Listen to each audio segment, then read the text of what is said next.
మా చెల్లి చేత నన్ను అనరాని మాటలు అనిపిస్తున్నారు. మా కుటుంబంలో కలహాలు రేపుతున్నారు. నేనేమి టీడీపీ టికెట్ కోసం ఆశించలేదు. జేఏసీ అనేది చంద్రబాబు చేత స్థాపించబడింది. అమరావతి రైతులకు గతంలో జోలె పట్టుకుని అడుక్కున్న డబ్బులు ఏమయ్యాయి? వాటి లెక్క చెప్పాలి అని రాయపాటి రంగబాబు అన్నారు. వచ్చి మా సిస్టరు మొట్టమొదటి 2 పెళ్ళి అయింది. మరి 3వది కూడా నాకు తెలియదు. అది 2వ పెళ్ళికి మాత్రం నేను వెళ్ళాను. కుటుంబంలో అందరం ఒకటే కాబట్టి వెళ్ళాము.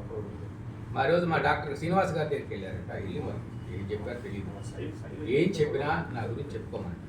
ఈ రోజు నుంచి రాయపాటి శైలజ గురించి నేనేం మాట్లాడను. దయచేసి ఏం చెప్పుకుంటా నేను వెదవనో కుక్కనో పందినో అనుకోమనండి. మా పెద్ద కుటుంబం అండి, 70 మంది ఉన్నారు. అందరిని తీసుకొని ఊరేగమన్నా.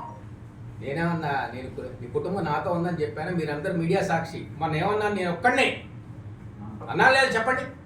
నేను ఒక్కడనే, నాకెవరు లేరు. వయసు అయిపోయింది అనుకోని, లేదా వాళ్ళ పార్టీ ఇష్టం లేదనుకోని, ఏమైనా అనుకోండి, నేను ఒక్కడనే.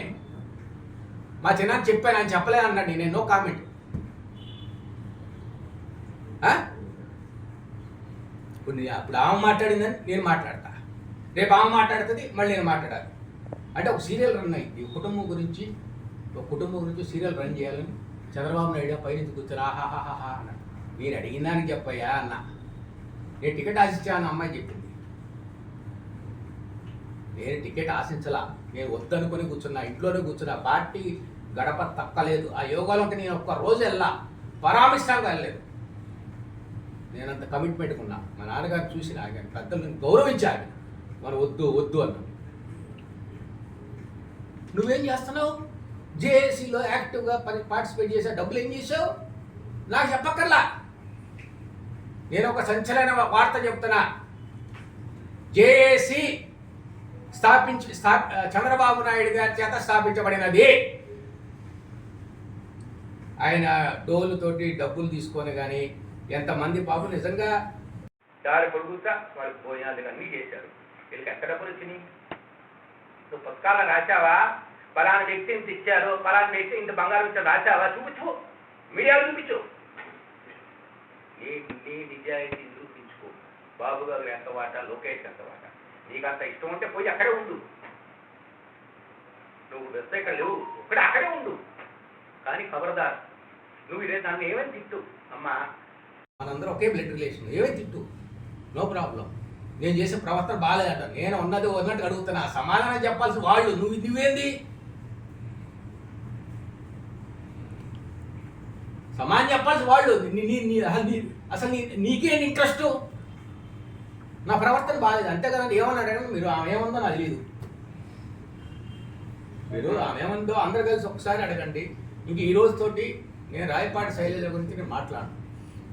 ఆమె వేసుకుంటే రీల్ వేసుకోండి, కుటుంబం మొత్తం తీసుకెళ్తుందా, లేకపోతే పెయిడ్ ఆర్టిస్టులు పెట్టుకున్నా, ర్యాలీ చేయమని, ధర్నా చేయమనండి.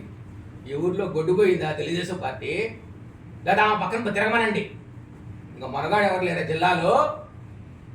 నాకు సమాధానం చెప్పయ్యా. నాకు ఏంటి ఎందుకు? ఒకటే మాట చెప్తున్నాను. రాయపాటి శైలజ ఏం చెప్తాను, మీరు ఏం రాసుకున్నా I don't care.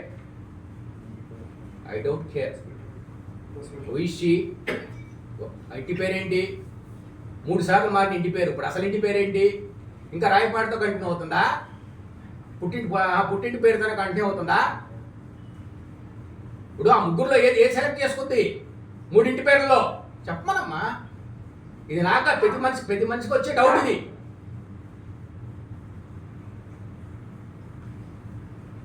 I don't care. ఏం చేసుకుంటా చేసుకోను, ఏం చెప్పుకుంటా చెప్పుకోను. ఓకే, ఈ 2 అంశాలంటే ఒకటేమో నా థ్రెట్ గురించి, ఒకటి మా సిస్టర్ గురించి చెప్పడం జరిగింది. థ్రెట్ గురించి నేను ఐ డోంట్ కేర్, నేను లెక్క చేయను. ఎవడొస్తాడు చూడ రమ్మను. నేను స్థానికుని ఇక్కడ. లోకేష్ వస్తాడు రమ్మను. లేదా మనుషులు తెలుగు యువత వాళ్ళు వీళ్ళు అంటారు, ఏదేదో చేయమను.